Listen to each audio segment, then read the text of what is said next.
Educational YouTube चॅनलमध्ये विद्यार्थी मित्रांनो, आज आहे 20 मे 2026. आजच्या दिवसाचे जेवढेही चालू घडामोडीचे महत्त्वाचे टॉप प्रश्न बनत असतील ते सर्व प्रश्न आपण या व्हिडिओच्या माध्यमातून पाहणार आहोत. तरी सर्वप्रथम आपण जर नवीन असाल, पहिल्यांदा या चॅनलवरील व्हिडिओ पाहत असाल तर चॅनलला या ठिकाणी अवश्य सबस्क्राईब सुद्धा करून घेऊ शकता. ठीक आहे, चला तर मग आपण आजच्या व्हिडिओला सुरुवात करूया. त्या अगोदर कालच्या व्हिडिओमध्ये जो काही शेवटचा प्रश्न विचारला होता त्या प्रश्नाचं उत्तर जाणून घेऊया. काय होता प्रश्न? भारताचे पहिले मानव हत्ती संघर्ष संशोधन केंद्र स्थापन करण्यासाठी कोणत्या व्याघ्र प्रकल्पाची निवड करण्यात आलेली आहे? तर बऱ्याच विद्यार्थी मित्रांनी अगदी योग्य उत्तर टाईप करून सांगितलं आहे. पर्याय क्रमांक बी, पलामू व्याघ्र प्रकल्प हे या प्रश्नाचं योग्य उत्तर असणार आहे. तर पलामू व्याघ्र प्रकल्प या व्याघ्र प्रकल्पाची निवड करण्यात आली आहे. कशासाठी? तर भारताचे पहिले मानव हत्ती संघर्ष संशोधन केंद्र स्थापन करण्यासाठी. क्लिअर. हे जे काही पलामू व्याघ्र प्रकल्प आहे ते कोणत्या राज्यामध्ये येतं? तर झारखंड राज्यामध्ये येतं. क्लिअर. आता पहा विद्यार्थी मित्रांनो, प्रश्न क्रमांक पहिला. टोटल संपूर्ण व्हिडिओमध्ये 12 प्रश्न असतील. सुरुवातीपासून शेवटपर्यंत व्हिडिओ प्रामाणिकपणे पाहण्याचा प्रयत्न करा.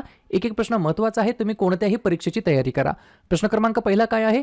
भारत आणि संयुक्त अरब अमिराती यांच्यातील सामरिक पेट्रोलियम साठा करारानुसार 30 दशलक्ष बॅरल तेल कोठे कोठे साठवले जाणार आहे? प्रश्न क्रमांक पहिल्याचं योग्य उत्तर आहे पर्याय क्रमांक D, all of the above, वरील सर्व ठिकाणी. पर्याय क्रमांक ए, यूएई या ठिकाणी. पर्याय क्रमांक बी, आंध्र प्रदेश या ठिकाणी. पर्याय क्रमांक सी, ओडिसा या ठिकाणी.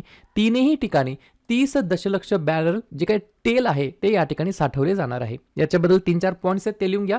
यूएई भारताच्या विद्यमान आणि नियोजित सामरिक पेट्रोलियम साठवण केंद्रांमध्ये स्ट्रॅटेजिक पेट्रोलियम रिझर्व्हमध्ये 30 दशलक्ष, जर कोटीमध्ये कन्वर्ट केलं तर 3 कोटी बॅरल कच्चं तेल या ठिकाणी साठवणार आहे. हा साठा विशाखापट्टणम म्हणजेच आंध्र प्रदेशमध्ये, मंगळूर, पादूर म्हणजेच कर्नाटकमध्ये आणि भविष्यामध्ये चांदीखोल जे की ओडिसामध्ये आहे येथील भूमिगत खडकांच्या गुहांमध्ये म्हणजे जे काही अंडरग्राऊंड टनेल्स असतात त्याच्यामध्ये ठेवला जाणार आहे. तिसरा पॉईंट, मालकी आणि खर्च कसा असणार आहे? तर या 30 दशलक्ष बॅरल तेलाच्या साठ्याची मालकी यूएईचीच असणार आहे. यूएईची कोणती कंपनी आहे? Abu Dhabi national oil company, याची कंपनीची मालकी हक्क असणार आहे आणि साठवणुकीचा संपूर्ण खर्च देखील या ठिकाणी तेच उचलणार आहेत. बरोबर. ऊर्जा सुरक्षा काय आहे भारतासाठी? मग तर लिहून घ्या, पश्चिम आशियातील भूराजकीय तणाव आणि किंवा होर्मुझच्या सामुद्रधुनीतील संकटामुळे तेलाचा पुरवठा खंडित झाला तर भारताला या तेलाचा इमर्जन्सी यूज किंवा आपत्कालीन परिस्थितीमध्ये वापर करण्याचा प्राधान्य अधिकार असणार आहे. ही देखील गोष्ट मला लक्षात ठेवायची आहे. म्हणजे तेल आपल्या इथं साठवायचं आहे, बरोबर का नाही? तर आपल्या इथं साठवल्यानंतर त्याची मालकी जी काय असणार आहे ती यूएईचीच असणार आहे. परंतु आपत्कालीन कालामध्ये जर या तेलाचा जर वापर करण्यात येत असेल, बरोबर, तर तेव्हा भारताला प्राधान्य देणार आहे. भारत सर्वोच्च या ठिकाणी असणार आहे. ही देखील गोष्ट मला लक्षात ठेवायची आहे. पुढचा प्रश्न, नार्कोटिक्स कंट्रोल ब्युरोने एका आंतरराष्ट्रीय कॅप्टॅगॉन ड्रग्ज तस्करी नेटवर्क विरुद्ध सुरू केलेल्या ऑपरेशनचं नाव काय आहे? 2 नंबरच्या प्रश्नाचं योग्य उत्तर आहे पर्याय क्रमांक सी, ऑपरेशन रेजपिल असं त्यांचं नाव आहे. काय नाव आहे? ऑपरेशन रेजपिल असं त्यांचं नाव आहे. ऑपरेशन रेजपिल, बरोबर. या कारवाईमध्ये भारतामध्ये प्रथमच कॅप्टॅगॉन नावाचे तब्बल 182 कोटी रुपयांचे प्रतिबंधित ड्रग्ज जप्त करण्यात आलेले आहे. प्रश्न आहे एखाद्या ऑपरेशन बद्दल, तर बाकीच्या झालेल्या वेगवेगळ्या ऑपरेशनवरती आपण एकदा रिव्हिजन टाकूया. Operation black forest Chhattisgarh Telangana सीमेवरती नक्षल विरोधाच्या विरोधामध्ये. ऑपरेशन गुद्दर जम्मू काश्मीरमध्ये गुद्दर जंगलामध्ये दहशतवादाच्या विरोधामध्ये. ऑपरेशन राहत भारतीय सैन्याने पंजाब, हिमाचल प्रदेश आणि जम्मू काश्मीरमध्ये पुरामध्ये अडकलेल्या लोकांना वाचवण्यासाठी. ऑपरेशन हायची 6 सीबीआयद्वारे आंतरराष्ट्रीय सायबर गुन्ह्यांच्या विरोधामध्ये. ऑपरेशन फायर ट्रेल भारतामध्ये चीनी फटाक्यांची बेकायदेशीर तस्करी रोखण्यासाठी. ऑपरेशन मिलाप या अंतर्गत 1303 बेपत्ता व्यक्तींचा शोध या ठिकाणी घेण्यासाठी हे राबवलेलं ऑपरेशन होतं. ऑपरेशन हिमराहत सिक्कीममध्ये मुसळधार बर्फवृष्टीमुळे अडकलेल्या पर्यटकांना वाचवण्यासाठी हे ऑपरेशन राबवण्यात आलं होतं. आणि ऑपरेशन रेजपिल नार्कोटिक्स कंट्रोल ब्युरोने आंतरराष्ट्रीय कॅप्टॅगॉन ड्रग्ज तस्करी विरुद्ध जे काही नेटवर्क आहे त्याच्या विरुद्ध हे राबवलेलं आहे.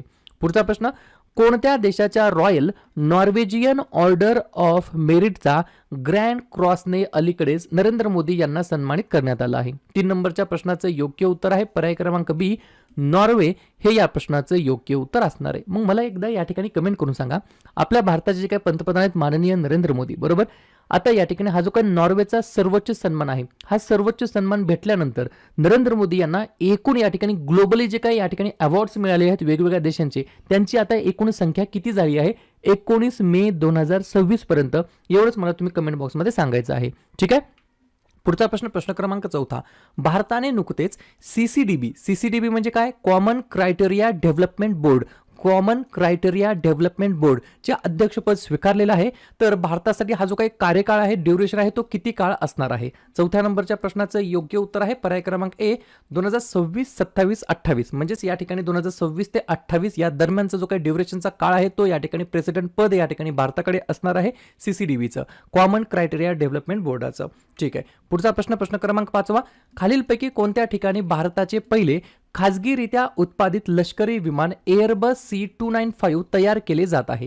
5व्या नंबरच्या प्रश्नाचं योग्य उत्तर आहे पर्याय क्रमांक डी गुजरात हे या प्रश्नाचं योग्य उत्तर असणार आहे. तर गुजरात या ठिकाणी विद्यार्थी मित्रांनो तुम्हाला लक्षात ठेवायचं आहे, भारताचे पहिले खाजगीरित्या उत्पादित लष्करी विमान एअरबस C295 तयार केले जात आहे.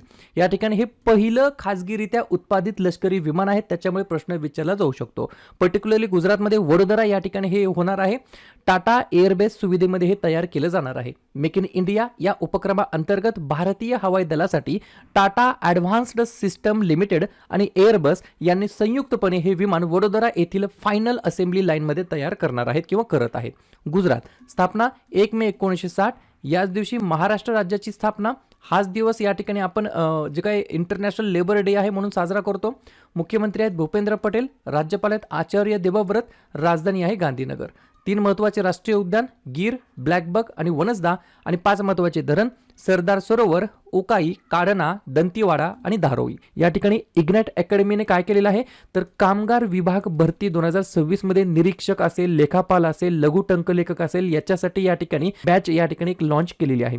ही बॅच लाईव्ह तसेच रेकॉर्डेड बॅच असणार आहे. अधिनियम आधारित तांत्रिक घटक स्पेशल ही बॅच असणार आहे. ही बॅच तुम्हाला या ठिकाणी इग्नाइट अकॅडमीच्या ॲप्लिकेशन मध्ये मिळणार आहे. 18 मे ते 25 मेच्या दरम्यान जर खरेदी केलं तर 25% तुम्हाला सूट मिळणार आहे या बॅचमध्ये. इग्नाइट अकॅडमीच्या ॲप्लिकेशन मध्ये या ठिकाणी बॅच असणार आहे, त्याची लिंक डिस्क्रिप्शन बॉक्समध्ये देऊन ठेवलेली आहे. पुढचा प्रश्न क्रमांक 6.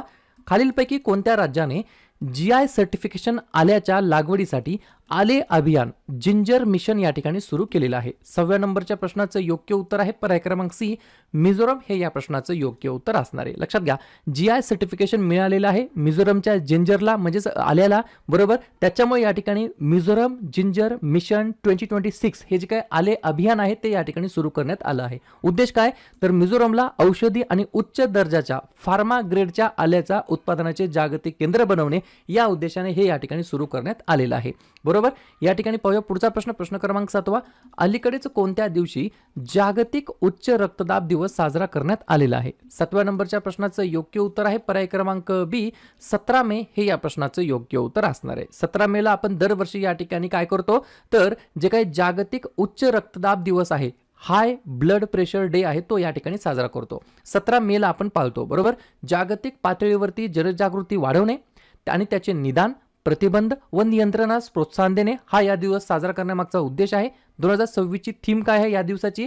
Controlling hypertension together, check your blood pressure regularly, defeat the silent killer. अशा प्रकारची थीम आहे for the year of 2026 for high blood pressure day. ठीक आहे. प्रश्न आहे महत्त्वाच्या दिवसाबद्दल. मे महिन्यातील जेवढेही महत्त्वाचे दिवस असतील त्याच्यावरती आपण एकदा रिव्हिजन टाकूया. लिहून घ्या. 1 मेला आंतरराष्ट्रीय कामगार दिवस, महाराष्ट्र आणि गुजरात राज्याचा राज्य दिवस आणि उज्ज्वला दिवस. 2 मे जागतिक ट्यूना दिवस. 3 मे जागतिक पत्रकार स्वातंत्र्य दिवस. 4 मे कोळसा खाण कामगार दिवस. मे महिन्याच्या पहिल्या मंगळवारी म्हणजेच यावर्षी 5 मेला जागतिक दमा दिवस. 7 मे जागतिक ॲथलेटिक्स दिवस. 8 मे जागतिक रेड क्रॉस दिवस. 11 मे राष्ट्रीय तंत्रज्ञान दिवस. 12 मे आंतरराष्ट्रीय परिचारिका दिवस. 14 मे जागतिक स्थलांतरित पक्षी दिवस. 15 मे कुटुंबाचा आंतरराष्ट्रीय दिवस. मे महिन्याच्या 3ऱ्या शनिवारी म्हणजे यावर्षी 16 मेला सशस्त्र सेना दिवस. 17 मेला जागतिक दूरसंचार दिवस आणि जागतिक उच्च रक्तदाब दिवस. 18 मे जागतिक एड्स लस दिवस आणि आंतरराष्ट्रीय संग्रहालय दिवस. 21 मे दहशतवाद विरोधी दिवस. 22 मे जैविक विविधतेसाठी आंतरराष्ट्रीय दिवस आणि 31 मे तंबाखू विरोधी दिवस आणि पुण्यश्लोक अहिल्याबाई होळकर यांची जयंती. क्लिअर. पुढचा प्रश्न क्रमांक 8. खालीलपैकी कोणाची युनायटेड किंगडममध्ये भारताचे उच्चायुक्त म्हणून अधिकृतपणे नियुक्ती करण्यात आलेली आहे? 8व्या नंबरच्या प्रश्नाचं योग्य उत्तर आहे पर्याय क्रमांक ए, पेरियासामी कुमारन असं त्यांचं नाव आहे. काय नाव आहे? पेरियासामी कुमारन असं त्यांचं नाव आहे. त्यांची या ठिकाणी युनायटेड किंगडममध्ये भारताचे उच्चायुक्त म्हणून ऑफिशियली त्यांची नियुक्ती करण्यात आली आहे. पुढचा प्रश्न, नवीन मतदारसंघ पुनर्रचना प्रस्तावासाठी 2026 कोणत्या वर्षाची जनगणना आधार म्हणून या ठिकाणी घेण्यात आलेली आहे? 9व्या प्रश्नाचं योग्य उत्तर आहे पर्याय क्रमांक डी, 2011. जे की 2011 मध्ये या ठिकाणी जनगणना झाली होती, सेन्सस झालं होतं, त्याच्या आधार या ठिकाणी घेतलेला आहे. कशासाठी? तर 2026च्या नवीन मतदारसंघ पुनर्रचना प्रस्तावासाठी. ठीक आहे. हे जे काही 2026 या ठिकाणी जनगणना आहे याच्यावरती सेपरेट व्हिडिओ जर पाहिजे असेल तर मला कमेंट करून सांगा, लवकर त्याच्यावरती आपण व्हिडिओ डिलिव्हर करूया. 10व्या नंबरचा प्रश्न लिहून घ्या. खालीलपैकी कोणत्या राज्यामध्ये गंगम्मा जत्रा उत्सव 2026 आयोजित करण्यात आला होता? 10व्या नंबरच्या प्रश्नाचं योग्य उत्तर आहे पर्याय क्रमांक सी, आंध्र प्रदेश हे या प्रश्नाचं योग्य उत्तर असणार आहे. तर आंध्र प्रदेश राज्याच्या अंतर्गत गंगम्मा जत्रा उत्सव या ठिकाणी आयोजित करण्यात आला होता. जाता जाता आंध्र प्रदेशबद्दल चर्चा करून जाऊया. स्थापना झाली 1 नोव्हेंबर 1953. मुख्यमंत्री आहेत एन चंद्राबाबू नायडू, राज्यपाल आहेत एस अब्दुल नजीर, राजधानी आहे अमरावती. 3 महत्त्वाचे राष्ट्रीय उद्यान वेंकटेश्वरा, पापीकोंडा, राजीव गांधी. 3 महत्त्वाचे धरण सोमशिला, श्रीशैल्यम, नागार्जुना सागर. पॉइंट लिहून घ्या. सतीश धवन स्पेस सेंटर जी की श्रीहरिकोटा या ठिकाणी स्थित आहे, हे देखील या ठिकाणी एक्झामच्या दृष्टिकोनातून महत्त्वाचं ठिकाण आहे. पुढचा प्रश्न, खालीलपैकी कोणत्या देशामध्ये संयुक्त राष्ट्र वन मंचाचे 21वे अधिवेशन आयोजित करण्यात आलं होतं? तर USA United states of America या ठिकाणी 21व्या क्रमांकाचं काय? तर संयुक्त राष्ट्र वन मंचाचं अधिवेशन या ठिकाणी आयोजन करण्यात आलं होतं. शेवटचा प्रश्न, भारतीय रेल्वेचा 18व्या क्रमांकाचा रेल्वे विभाग असलेल्या दक्षिण किनार रेल्वेचे मुख्यालय कोठे असणार आहे? तर 12व्या नंबरच्या प्रश्नाचं योग्य उत्तर आहे पर्याय क्रमांक ए, विशाखापट्टणम हे या प्रश्नाचं योग्य उत्तर असणार आहे. क्लिअर? तर 18वा जो काही रेल्वे झोन आहे बरोबर, त्याचं या ठिकाणी दक्षिण किनार रेल्वेचं मुख्यालय विशाखापट्टणम या ठिकाणी असणार आहे. क्लिअर? तर अशा प्रकारे विद्यार्थी मित्रांनो हे होते आजचे 12 प्रश्न. उपक्रम कंटेंट हा जो काही प्रयत्न आपण सुरू केलाय मराठी भाषेमध्ये कसा वाटतो अवश्य कमेंट करत चला. आणि तुमच्यासाठीचा आजचा खास प्रश्न, पोर्तुगालमध्ये उत्पादन होत असलेल्या भारताच्या पहिल्या स्वायत्त लढाऊ विमानाचं नाव काय आहे? विक्रम, वायुपुत्र, रुद्राक्ष की कालभैरव? तर ज्या पण विद्यार्थ्यांनी या प्रश्नाचं योग्य उत्तर येत असेल त्या प्रश्नाचं उत्तर तुम्ही कमेंट बॉक्समध्ये देण्याचा प्रयत्न करा. प्रश्नाचं उत्तर चुकू द्या, बरोबर येऊ द्या, काहीच हरकत नाही. ट्राय करणं, प्रयत्न करणं सर्वात जास्त महत्त्वाचं आहे. आणि दुसऱ्या दिवशी येऊन आपण दिलेल्या प्रश्नाचं उत्तर बरोबर आलं की चुकलं, दुसऱ्या दिवशी येऊन नेहमी चेक करणं, अभ्यासामध्ये कन्सिस्टन्सी मेंटेन ठेवणं हे सगळ्यात जास्त महत्त्वाचं ठरणार आहे. मे महिन्यातील जेवढेही महत्त्वाचे दिवस असतील त्याच्यावरती आपण एकदा रिव्हिजन टाकूया. लिहून घ्या. 1 मेला आंतरराष्ट्रीय कामगार दिवस, महाराष्ट्र आणि गुजरात राज्याचा राज्य दिवस आणि उज्ज्वला दिवस.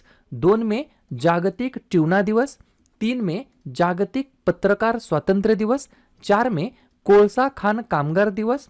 मे महिन्याच्या पहिल्या मंगळवारी म्हणजेच यावर्षी 5 मेला जागतिक दमा दिवस. 7 मे जागतिक ॲथलेटिक्स दिवस. 8 मे जागतिक रेड क्रॉस दिवस. 11 मे राष्ट्रीय तंत्रज्ञान दिवस. 12 मे आंतरराष्ट्रीय परिचारिका दिवस. 14 मे जागतिक स्थलांतरित पक्षी दिवस. 15 मे कुटुंबाचा आंतरराष्ट्रीय दिवस. मे महिन्याच्या 3ऱ्या शनिवारी म्हणजे यावर्षी 16 मेला सशस्त्र सेना दिवस.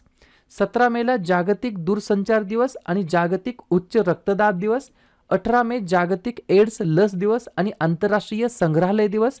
21 मे दहशतवाद विरोधी दिवस. 22 मे जैविक विविधतेसाठी आंतरराष्ट्रीय दिवस आणि 31 मे तंबाखू विरोधी दिवस आणि पुण्यश्लोक अहिल्याबाई होळकर यांची जयंती. क्लिअर?